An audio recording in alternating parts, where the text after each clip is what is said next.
안녕하십니까. 예도는 지금부터 칸트에 대한, 칸트와 신학에 대한 강좌를 하나 열겠습니다. 칸트는 신을 믿었는가, 아니면 칸트와 신학, 이런 제목으로 강좌를 하나 열겠는데, 예도는 사실 실천이성 비판과 판단력 비판을 체계적으로 강좌를 열려고 하는 그런 준비 단계에서 93년도에 출간된 이성의 한계 안에서의 종교, 그죠?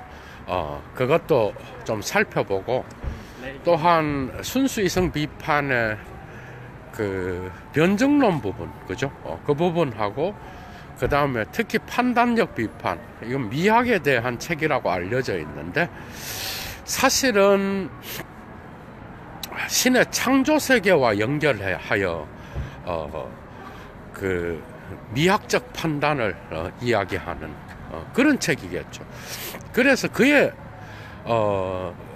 칸트가 신학에 미친 영향과, 그 다음에 그가 실천 이성을 통하여 이야기하는 그런 모든 부분, 심지어 미학적 판단에 이르기까지 모든 부분에서 신에 대한 어떤 그런 신학에 대한 부분들이 매우 중요한 역할을 하고 있다라는 것, 이 부분을 예도가 따로 주제를 잡아서 강좌를 열어야 되겠다고 판단을 내리게 됐습니다.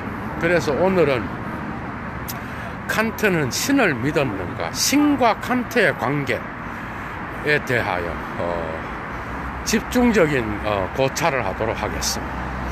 아주 재미있는 주제죠. 일단은 말씀을 드리면 칸트는 신을 믿었다, 확신합니다, 여러분.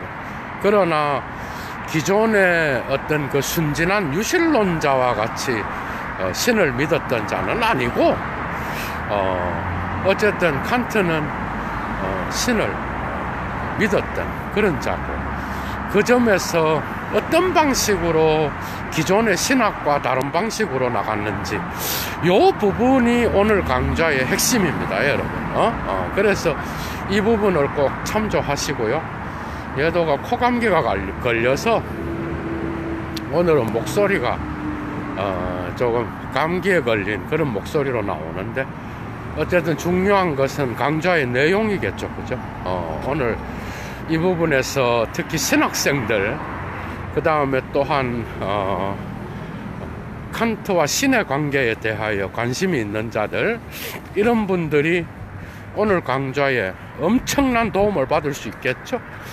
예도의 1차 자료를 읽고 하는 그 강좌가 좀 세밀하게 들어가서, 그죠? 예도가 이런 것들을 풀어보려고 합니다, 여러분. 오늘도 예도는 사막에서 사유한 내용들을, 그죠? 전체적으로 칸트의 전체적인 관점에서 전집을 통하여 나타나는 칸트의 종교와의 관계, 이런 것들을 파헤치려고 합니다, 여러분. 재미있는 주제입니다, 그죠? 제일 중요한 것은, 일단 칸트는 그 순수 이성 비판, 1981년도에 나온 순수 이성 비판의 뒤쪽 부분에서 주로 신존재 증명에 대한 신학에 대한 어떤 그러한 허구를 비판하는 부분이 있는데, 그건 결국은 변증론, 그죠? 변증론에서 주장되는 내용들입니다. 그러니까 이 부분은 안티노미로 알려진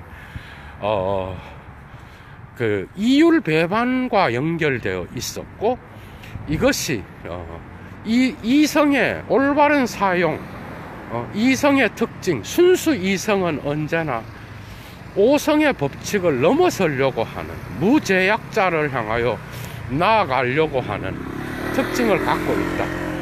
그 점에서 순수 이성 비판을 통하여, 그죠?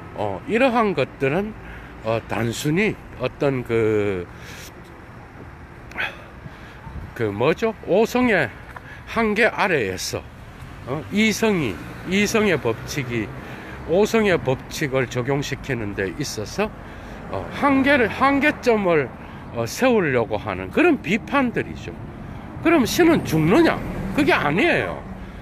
그 한계점을 이야기하면서 나가는 게 바로 신학과 연결되었다고 하는 거. 그래서 이 부분은 변증론입니다, 여러분. 신학에서 전통적으로 사용되어 왔던 신의 증명들이 세 가지가 있습니다. 첫째가 우주론적 증명, 코스몰로기슈. 두 번째가 존재론적 증명입니다, 온톨로기슈. 세 번째가 자연신학적 증명이에요. 나투얼 테올로기슈라 그러는데, 칸트는 세 번째 자연신학적인 요 신존재 증명에 관하여 상당히 매력적이라고 생각을 했어. 그런데 요 부분 역시도 이율배반에 걸릴 수밖에 없는 순수 이성의 어떤 그러한 환상의 논리에 사로잡힌 것이라고 이야기를 하면서 판단력 비판의 뒤쪽 부분에서 신과 이 세계의 어떤 신의 창조가 어떻게 이 세계의 신의 계획 아래에서 세계의 조화로운 아름다움을 산출하고 있는지, 이런 것들을 판단력 비판에서 밝히고 있다는 거예요. 그러니까 순수 이성 비판에서 이 세계의 신에 대한 증명을 칸트는 주로 그 존재론적 증명에 의존하여, 그죠? 이 세 가지의 가장 중요한 건 존재론적 증명이라고 밝히는데, 거기에서 칸트는 특히 자연신학적 증명을 매력적이라고 생각했어. 왜냐하면 우리의 예감을 우리가 이 세계를 보면서 신의 계획을 예감할 수 있는 그런 예감의 표현으로 나타난다라고 봤다는 거예요.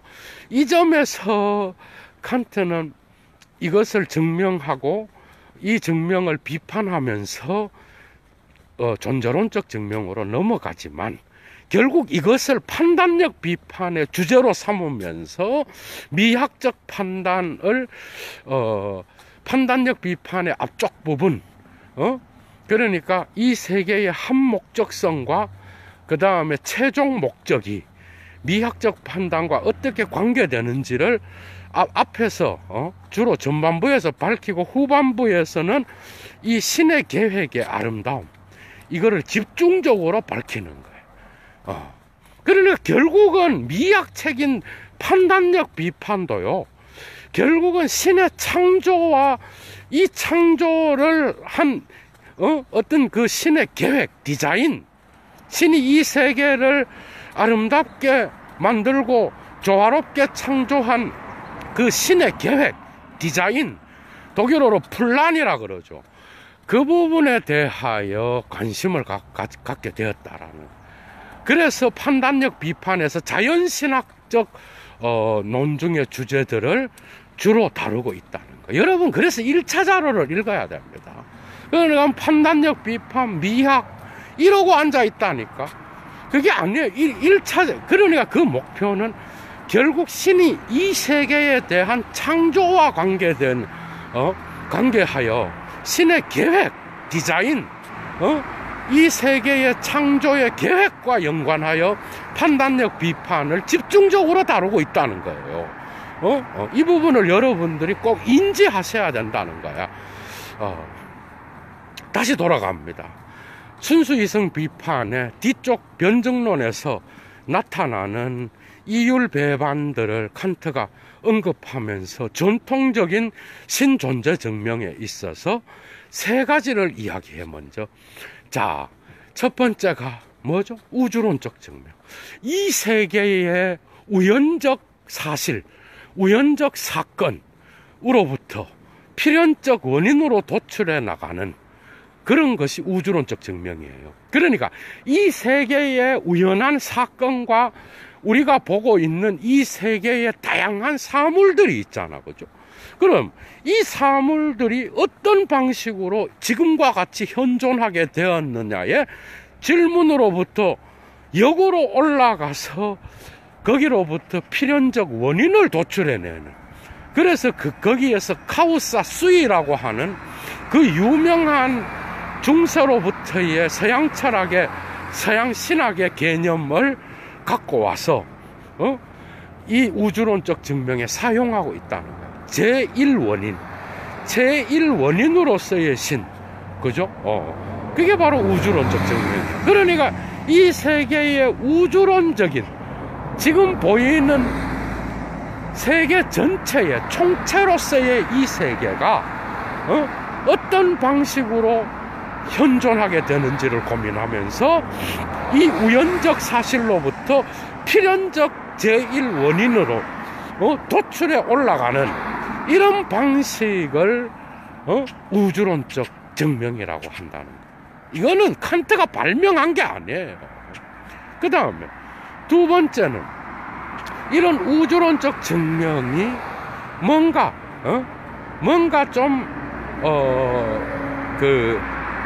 우연한 사실로부터 출발하여 제1원인으로 올라가는 이런 방식의 우주론적 증명의 문제는 현재 나타나는 이러한 세계의 우연한 속성으로부터 출발하기 때문에 뭔가 회의론자들의 공격을 받기 쉽다는 거예요.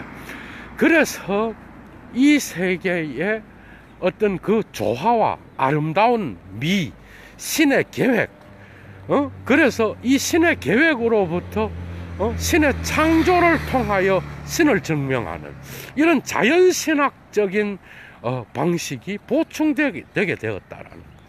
그러나 이건 역시도 신의 이 세계의 계획이, 그죠? 아름다움을 산출하고 조화를 산출하여서 신의 계획을 볼 수 있고, 이 계획으로부터 완전한 신을 증명해낸다는 것 역시도 이율배반에 빠져 있다는, 뭔 말이죠, 여러분? 이율배반이라는 게. 그러니까 신이 존재한다라고 해도 전제 자체가 잘못됐다라는 거예요. 전제가, 그죠? 전제. 그러니까 이러한 추론 방식의 전제가 이 세계의 우연적 사실로부터 제1원인인 신이 있다라고 해도 그거를 우리의 이성으로 증명할 수 없는 것이요. 그 다음에 이러한 우주론적 증명에서 예를 들면 오늘날의 빅뱅이라는 이론이 있잖아, 그죠? 그 빅뱅의 이론을 인정한다고 하더라도 제1원인으로 올라가서 그 폭발을 만들어낸 그 원인이 뭐냐, 이런 방식으로 도출해 나간다고 하더라도 거기에는 신이 존재한다고 하든 하지 않는다고 하든 두 가지 다의 전제가 동일하게 사용될 수 있다는 거예요. 이걸 이율배반이라고 하는 거예요. 그리고 이 세계의 조화로운 세계로부터 자연신학적 증명을 통하여 완전한 신에게 이를 수 있다고 하더라도 이 세계는 조화로운 아름다움만 있는 게 아닙니다, 그죠? 이 세계는 모순과 대립과 또한 다양한 우리가 알지 못하는 그러한 악이라든지 다양한 문제점들이 나타나는 거예요. 물론 칸트는 이렇게까지는 여기에서는 나가지 않습니다. 그래서 오히려 우리가 가지고 있는 개념, 신에 대한 개념으로부터 출발하여 신의 현존을 증명하는 존재론적 증명이 가장 타당하다라고 이야기하는 거예요. 이해가 돼요? 가장 타당하다. 이 말은 여러분들 12세기에 독일의 주교였던 그 당시에는 독일이 없었잖아요. 독일이라는 이 나라는 프로이센의 종합을 통하여 나타나는데 겨우 19세기 말이 돼야 오늘날에 독일이 나오는 거예요. 어쨌든 독일권에서 살았던 신학자, 교부 신학자였어. 캔터베리의 안셀름, 여러분. 그 안셀름이라고 하는 자, 신존재 증명을 하잖아요. 이보다 더 큰 것, 더 작은 것을 생각할 수 없고, 뭐 이런 이야기들. 여기에서 동일하게 사용되는 거예요. 신의 개념은 완전함을 갖고 있는 거예요. 그죠? 이 완전함 안에는 현존이 포함되어 있다고 보는 거예요. 그러니까 우리가 갖고 있는 신의 개념은 베그리프, 이 개념으로부터 신을 도출해 내면서 이 개념이 갖고 있는 그 특성들을 밝히면서, 그죠? 그 개념을 우리가 갖고 있기 때문에 신의 현존이 증명된다는 거예요. 그러니까 우리가 더 완전할 수 없는 그러한 완벽한 신에 대한 개념, 그래서 완전성, 도덕적 선, 그 다음에 또 폴 콤멘하이트라고 그러죠. 이 신의 완전함, 이 완전함은 그 안에 이미 현존의 개념을 포함하고 있다는 거예요. 여기에 집중되어 있는 거예요, 존재론적 증명은. 그래서 전통적인 신학에서 말하는 세 가지의 증명들 가운데서 우주론적 증명과 자연신학적 증명은 두 개 다가 서로에게 의존하고 있는 것이요. 결국 마지막에는 이러한 신의 개념의 완전함으로부터 신의 바깥의 현존을 증명해내는 이 개념으로 출발하여 신의 현존에 도달하는 이런 개념들, 그죠? 안셀름의 증명 역시도 이런 방식으로 나왔죠. 이런 개념, 존재론적 증명이 마침내 신학에서는 최고의 정점으로서 활용되었다라고 하는 거죠. 이해가 되죠. 그래서 칸트는 이러한 증명들을 세 개 다 이야기합니다, 여러분.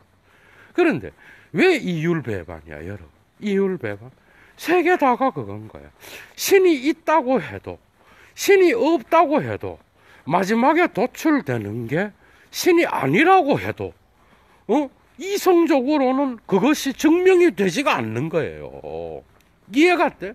이성의 자기 관점, 이성의 관점 안에서 그런 것들을 증명한다고 하더라도 그 전제를 신이 아닌 신의 존재를 세 개 다가 증명할 수 없는 거예요. 그래서 칸트는 여기에서 그 유명한 하이데거가 나올 수 있는 계기를 마련하는 거예요. 이런 게 예도 강자의 어떤 그러한 장점이겠죠, 여러분. 여러분, 하이데거가 존재신론을 까면서 자기의 존재 개념을 이야기하잖아. 그런데 칸트가 이 존재 개념을 박살내는 데 있어서는 코플라 계사 개념을 갖고 와서 까거든요. 계산은 뭐야? 나는 있다. 나는 산책을 하고 있다. 산책을 하고 있다. 사과는 빨갛다. 빨갛다라고 하는 거기에서 계사, 이다는 결코 수로를 확정하고 수로의 특정을 갖고 있지 않다라는 거. 이해가 되죠? 계산은 수로에 속하는 게 아니야. 예를 들면 예도가 존재한다. 예도는 사과를 먹는다. 예도는 사과를 먹고 건강해진다. 이 세 개의 명제에서 예도는 존재한다는 아무런 개념의 어떤 확고한 설명도 덧붙이지 않는다는 거예요.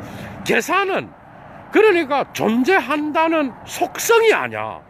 그러니까 속성이 아닌데 신의 완전함의 개념으로부터 바깥에 있는 신의 현존을 증명하는 거는 모순이 있다는 거예요.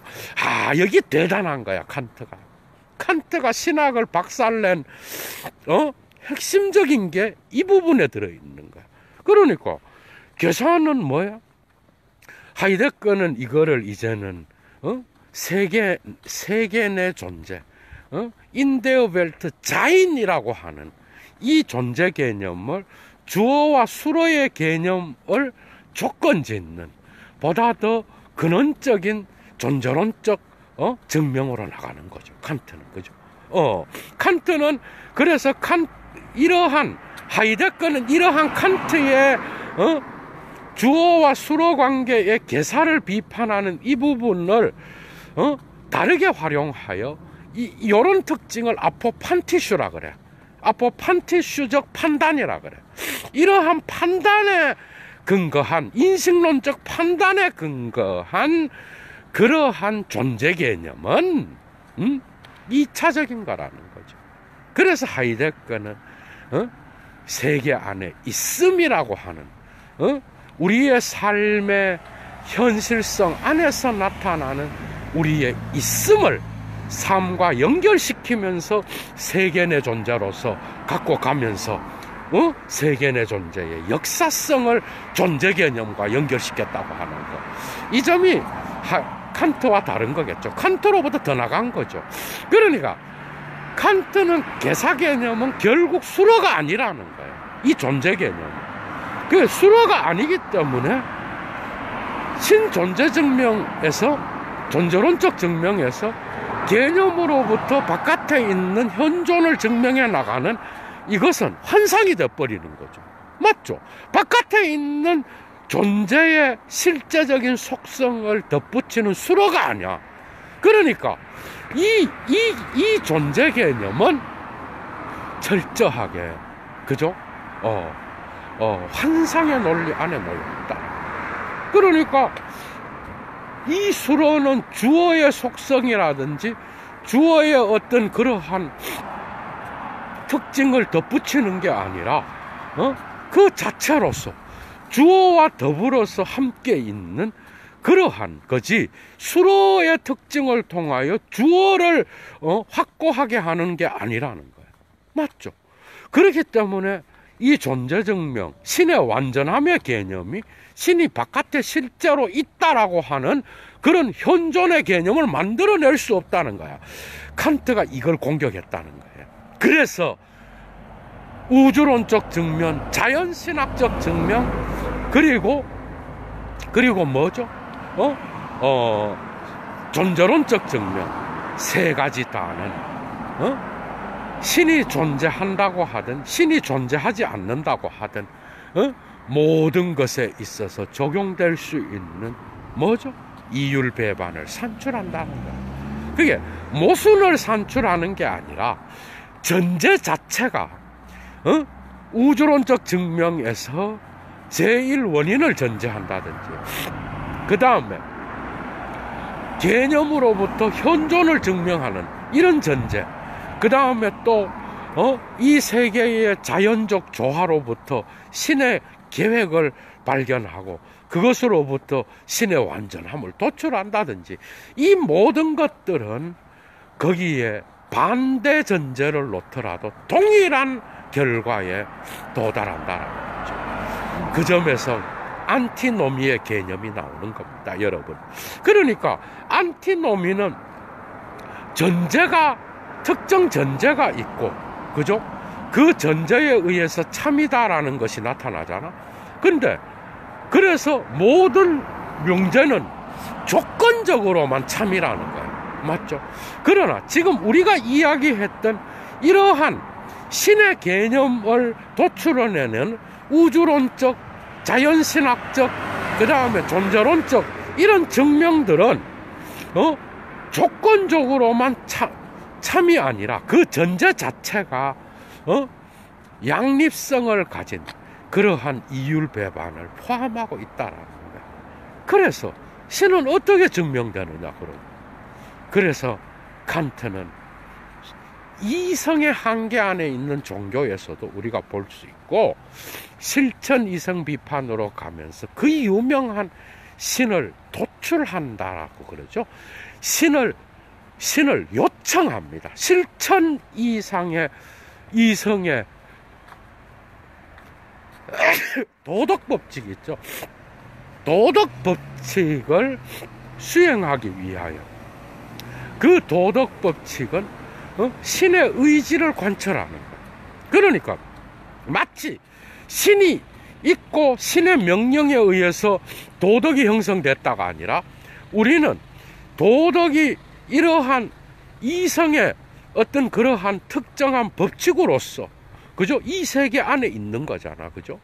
이것은 칸트의 신학의 독특성이라고 할 수 있어요.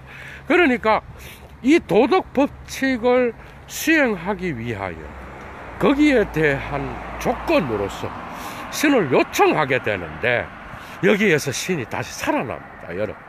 그러니까 이것뿐만 아니라 판단력 비판에서도 이 세계의 자연의 조화를 이야기하고 신의 창조를 이야기하거든. 그러니까 자연신학적 논증을 가장 매력적으로 생각했던 칸트는 사실 그 당시에 이미 데이비드 휴미, 독일어로 번역되어서 그 책을 읽었습니다. 그러니까 데이비드 휴미 어떤 책을 썼어요? 휴미 다이얼로그즈 온 내추럴 릴리전이라고 하는 책을 썼잖아. 자연 종교에 대한 대화들이라는 책을 썼어. 여기에서 데이비드 휴먼 판단력 비판의 허구성이 아니라, 다시 말하면 자연신학적 증명의 허구성을 이야기합니다. 그런데 칸트는 이것을 절반만 받아들여. 그대로 받아들이지 않아요. 절반만 받아들이고 그 절반의 진리를 판단적 비판에서 이야기하는 거예요. 그러니까 이 안티노미의 자연신학적 증명에서 데이비드 휴머를 언급합니다, 여러분. 그러니까 이 뭔가 하면은 휴머의 주장은 이거야. 우리의 자연의 이 세계의 조화로운 아름다움, 신의 속에서 신의 계획을 우리는 보기보다는 이 세계의 완전함이, 이것을 창조한 신을 보기보다는 이 세계의 완전함보다 못한 존재를 볼 수도 있다라는 거예요. 이해가 되죠? 뭔 말인지. 그러니까 이 세계가 완전하다 하고 하더라도 이러한 지금 보이고 있는 이러한 자연의 어떤 그러한 아름다움, 창조 세계의 어떤 조화, 질서, 이런 것들을 통해서 우리가 반드시 이것을 창조한 창조주의 완전함을 도출해낼 수 있다고 하는 것, 환상이라는 것. 오히려 우리는 이 세계의 조화보다도 못한 그러한 불완전성을 발견할 수도 있다라는 거죠. 이런 조화 속에서. 그렇다 그러면 이런 방식으로 신의 계획, 이 세계의 창조로서의 이 세계를 속에서 신의 계획과 섭리를 보는 이러한 것은 환상이라는 거예요. 그 휴먼 이미 자연 종교의 대화에서 그런 종교의 자연사와 종교를 연결시키기도 하고 그러한 경험론자였죠, 그죠? 그래서 휴메에 대한 언급이 나타납니다, 순수이성 비판에서. 그런데 이것을 절반 정도 받아들이고 절반은 판단력 비판에서 나타나는데, 그 조화로부터 신의 창조의 질서를 이야기하면서 그는 숭고미와 또한 우리가 이 세계를 보면서 나타나는 그러한 강력한 힘을 통하여 우리는 조물주, 창조주의 어떤 숭고한, 그리고 또한 창조주의 어떤 그러한 위대성을 자연의 아름다움 속에서 발견할 수 있다라고 본 거예요. 이해가 되죠? 그건 결국은 도덕 법칙의 보편적 도덕 법칙을 승인해주고, 그 다음에 또 이 세계의 자연 질서를 승인해주는 최고 존재자를 칸트 역시도 전제하고 있다라는 거예요. 그러나 칸트가 다른 건 이겁니다. 그러니까 단순한 이성의 종교 안에서의 이성의 한계 안에서의 종교, 그러니까 원어로 디 렐리기온 이널 할프 데스 그랜짠 Der bloßen Religion, Der bloßen Vernunft. 그러니까 단순한 이성의 한계 안에서의 종교.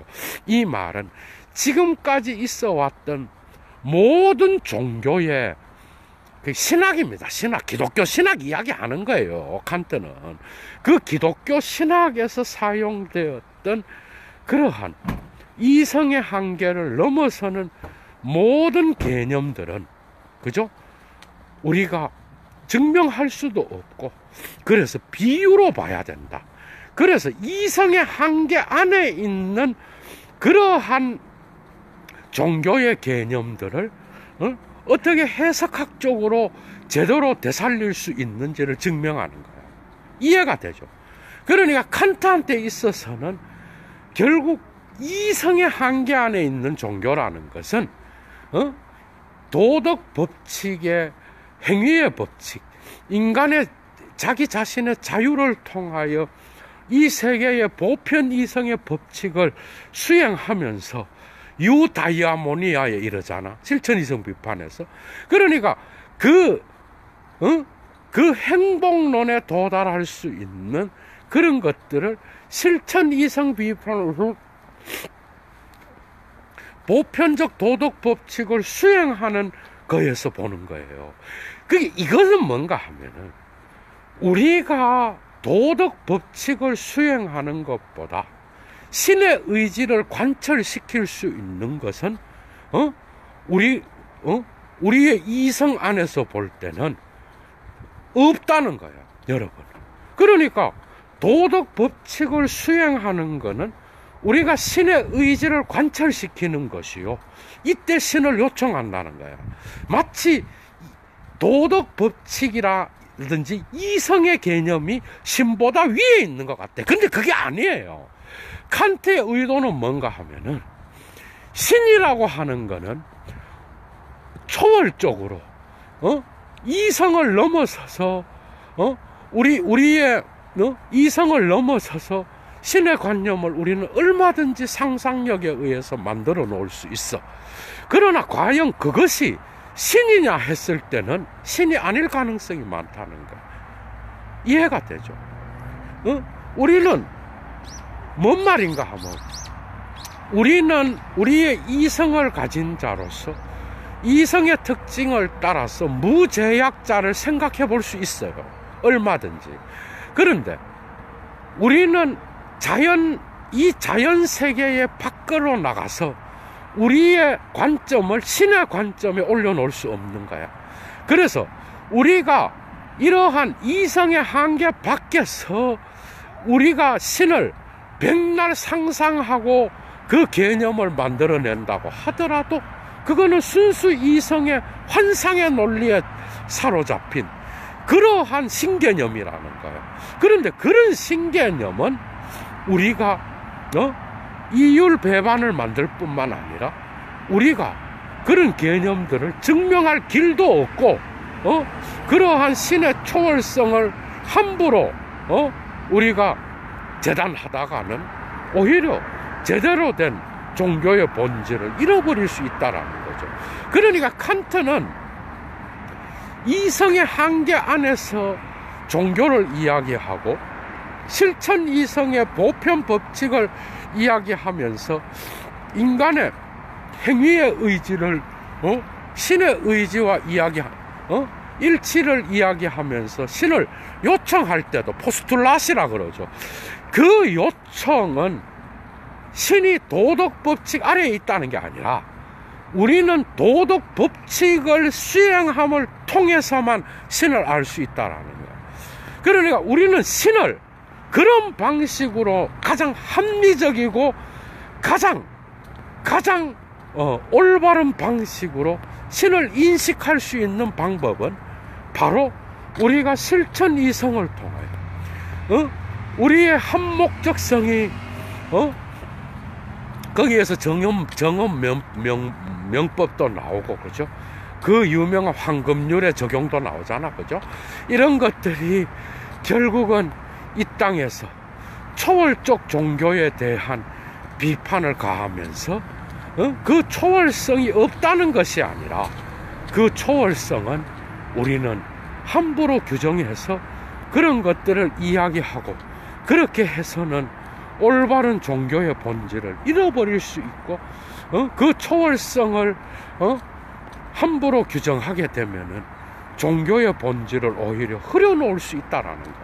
그러니까 우리가 이 세계 안에서 가장 신을 알 수 있고 신의 의지를 가장 잘 표현할 수 있는 길은 이러한 이성의 한계 안에서 도덕의 법칙, 이 법칙, 이 세계 안에 주어진 그러한 법칙을 수행하면서 이러한 도덕의 왕국을 우리의 목적의 왕국으로 만들 때, 그래서 거기에서 비로소 우리는 하느님 나라를 완성할 수 있다라고 하는 그런 희망이 놓여 있었다라고 하는 거죠. 그 목적의 왕국이 이제는 이 자연 세계의 아름다움을 보면서 이 세계를 계획한, 디자인하고 이 세계를 플랜했던, 계획했던 그 신의 창조주의 어떤 그러한 위대성을 우리는 알 수 있다라는 거예요. 결국은 순수 이성에서의 오성의 법칙과 그 다음에 실천 이성에서의 어떤 도덕 법칙을 연결해 주는 것이 결국은 판단력 비판입니다, 여러분. 이해가 돼요? 이 세계의 어떤 그러한 조화와 아름다움 속에서 나타나는 어떤 신의 계시라든지 신의 계획, 그 속에서 우리는 조화로운 이 세계, 우리는 비로소 희망할 수 있는 그러한 근거를, 그죠? 자연신학적인 신의 계획 속에서 발견하게 된다라는 거예요. 결국 미학이 자연신학의 어떤 그러한 조화를 인정하는 그런 방식으로 나가는 거예요. 판단력 비판에서도. 그죠? 그 점에서 그래서 기존 신학이 여기에서 배울 수 있는 거예요. 이제는 이러한 우주론적 증명과 전통적인 신학의 방법, 그죠? 우주론적 증명과 그 다음에 또 자연신학적 증명과 존재론적 증명 다는 이러한 이성의 법칙, 이성의 한계 안에서 볼 때는 세계 다는 이율 배반을 만들어낼 수 있는, 그래서 증명 불가능한 그런 특징을 갖고 있다라고 하는 것. 그래서 이 세계는 불가능한 것이 되었고 신학은 또 다른 방식으로 나아가게 되었다라는 것. 그런데 하이네라고 하는 독일의 문학가이자 철학자는 아니죠, 문학가가 하이네가 이 부분을 칸트가 신을 반쯤 죽여놓고 제대로 죽이지 않고 오히려 신을 살려놨다 이러면서 칸트를 깐다고, 이거를 니체가 갖고 가갖고 니체가 신은 죽었다 하면서 이 칸트의 이러한 한계를 둔 이런 개념들을 다 없애버리는 거야. 물론 초월적인 그러한 특징을 갖고 있는 모든 신개념을 박살내려고 하면서 그래서 신은 죽었다 그랬던 거예요. 근데 칸트는 어떻게 했나? 칸트는 우리 신이 없다가 아니고 우리의 순수 이성으로만으로 신을 이야기하는 그러한 모든 것들은, 그죠? 그런 모든 것들은 결국은 이율 배반을 만들어내고 모순과 대립을 만들어내는 그러한 전제 자체가 잘못된 그러한 모순을 창조한다라고 하는 그런 증명을 이야기한 거죠. 그래서 이러한 신과 같은 이런 개념들을 우리는 이성적으로 증명하는 게 아니라 우리의 실천 이성의 행위의 법칙을 통하여 실행할 때에 신의 제대로 된 그러한 요청을 통하여 나타나는, 행위를 통하여 드러나는 도덕 법칙의 실행을 통하여 신이 드러난다라고 하는. 그러니까 신이 없는 게 아니죠. 그게 이성을 가진 인간이 이 신과 만나는 한계점을 이야기하는 거라고. 그리고 판단력 비판은 오히려 신의 창조를 찬양하는 방식으로 나가는 거예요. 이해가 되죠? 이 점에서 칸트는 유실론자요. 그러나 순진한 유실론자가 아니라 신을 믿었던 자요.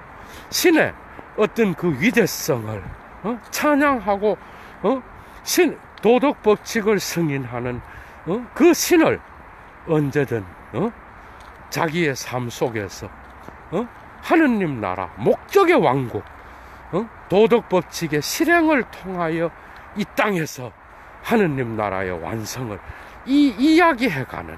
그래서 칸트를 비판하는 자들은 이 초월적 신을 인정하지 않았기 때문에 칸트는 뭐 어떠저도 이래 나간다고.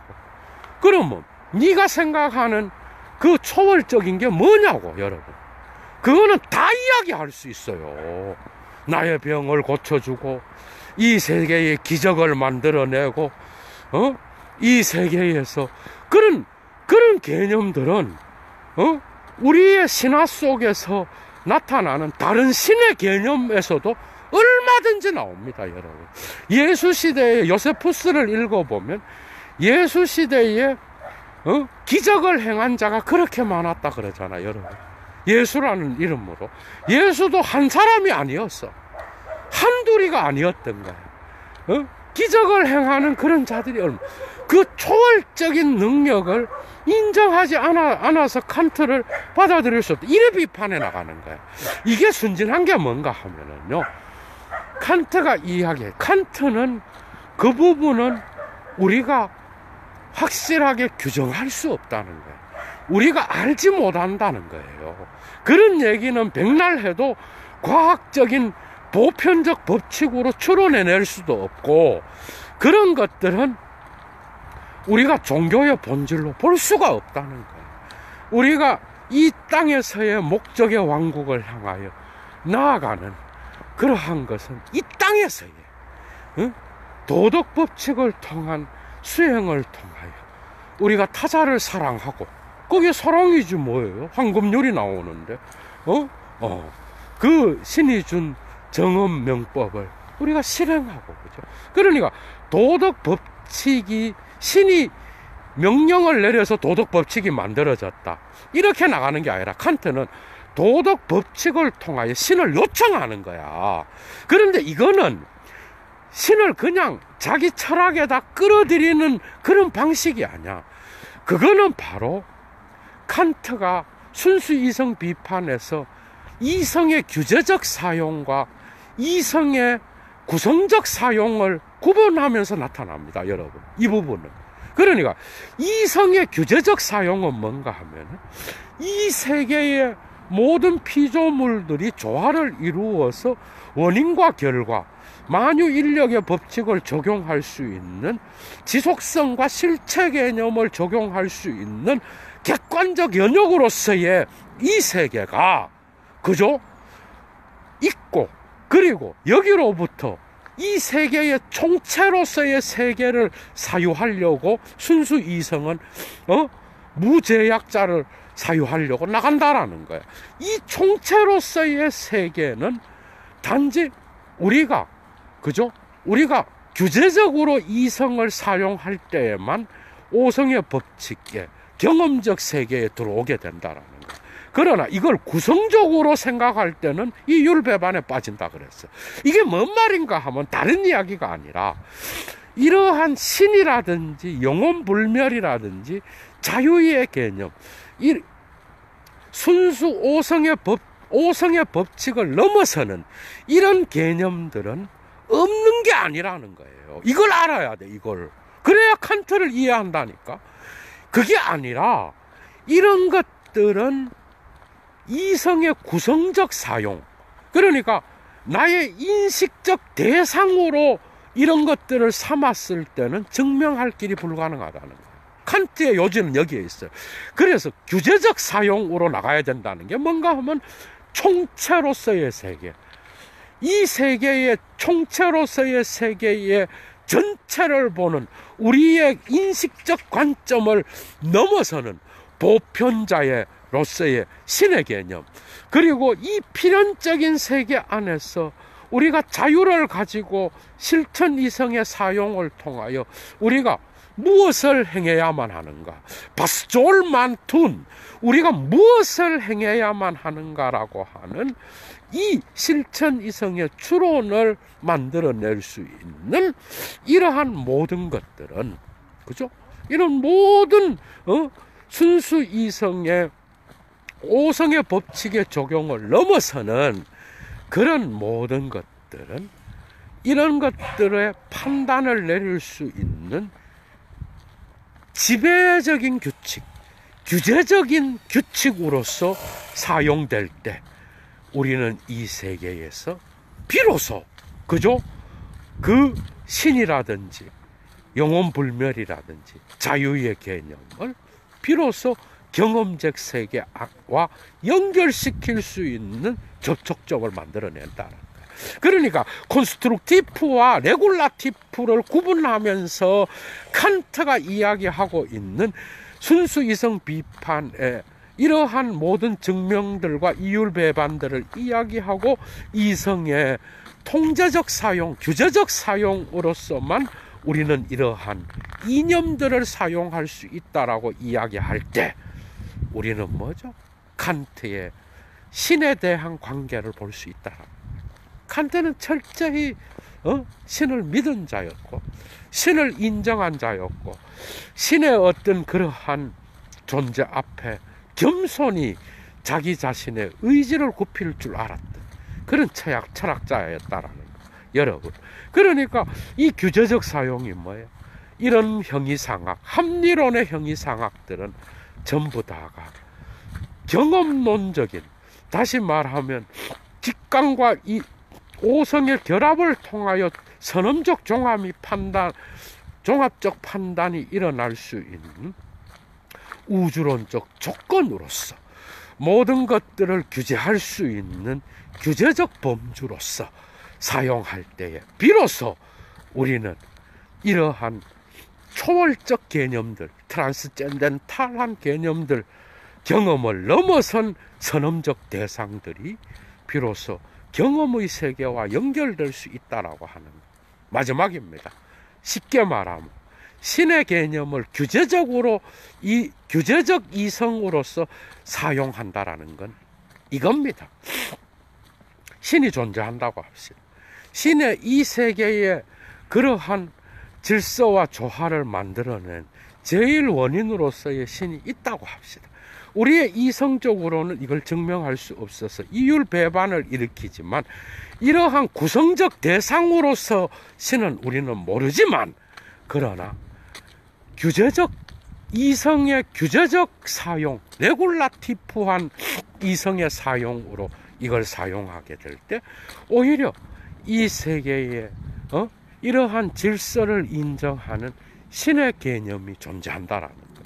그리고 오히려 자연과학의 그러한 다양한 연구들을 촉발시킬 수 있고 우리는 이 세계의 조화로움, 신의 계획을 연구할 수 있는 그런 계기들을 오히려 강화시킬 수 있다라고 하는 것.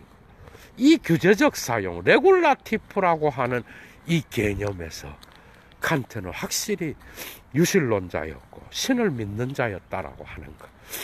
여러분, 많은 도움이 되셨죠? 이제 예도는 강좌를 마치겠습니다. 칸트는 신을 믿었는, 너무 깊이 빠져들어서 여러분들도 이제 헤어나와야 될 그런 시간이 되었네요.